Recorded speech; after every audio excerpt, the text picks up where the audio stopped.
बेटी का 25वां जन्मदिन आने वाला था।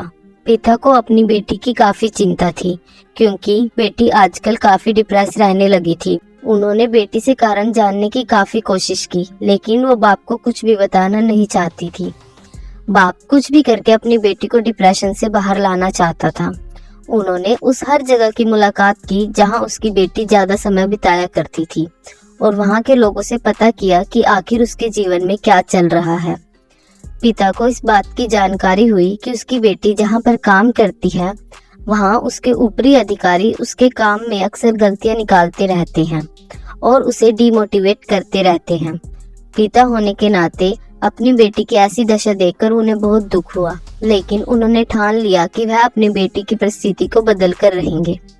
बेटी के जन्मदिन पर पिता ने बेटी को अपने पास बुलाया और एक गाड़ी की चाबी देते हुए कहा, बेटी, यह गाड़ी मैंने तुम्हारे लिए कई साल पहले ली थी, लेकिन तुम्हें दे नहीं पाया। आज मैं तुम्हें यह गाड़ी तुम्हारे जन्मदिन के मौके पर देना चाहता हूँ, लेकिन तुम्हें मेरे लिए एक काम करना होगा। बेटी ने पिता की बात मानते हुए कहा कि बोलिए, मुझे क्या करना है। पिता ने बेटी से कहा कि इस गाड़ी को लो और इसे भंगार वाले के पास जाकर इसकी कीमत पता कराओ।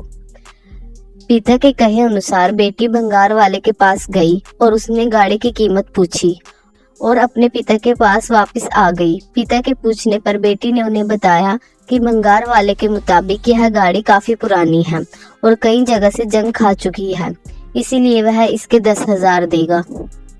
फिर पिता ने बेटी से कहा, अब तुम इस गाड़ी को सेकंड हैंड गाड़ी की दुकान पर लेकर जाओ और इसकी कीमत पता करके आओ। बेटी ने वैसा ही किया और वह सेकंड हैंड गाड़ियों की दुकान पर जाकर उस गाड़ी की कीमत पता करके वापस आई। बेटी ने खुश होकर पिता से कहा, दुकान के मालिक ने इस गाड़ी के बदले 1 लाख ऑफर किए।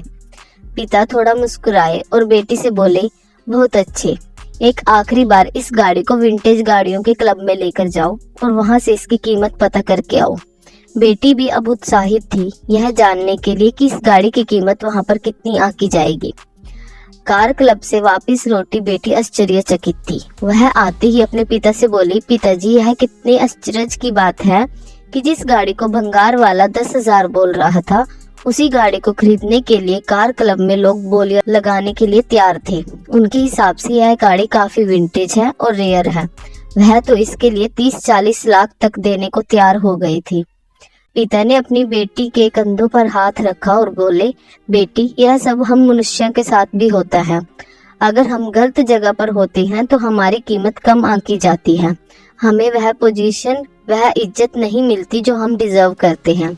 इसलिए जब भी कभी हमें लगे कि हम में कोई कमी है तो एक बार ऐसा जरूर सोचना कि हो सकता है हम गलत जगह पर हों। जब हमें हमारी सही जगह मिल जाती है तो हम वहाँ बहुत अच्छा काम कर पाते हैं और लोगों से हमें अच्छा अप्रिशिएशन भी मिलता है। बेटी को अपने पापा की बात बहुत अच्छे से समझ आ गई। बेटी ने अपने बाप को गले से लगा लिया।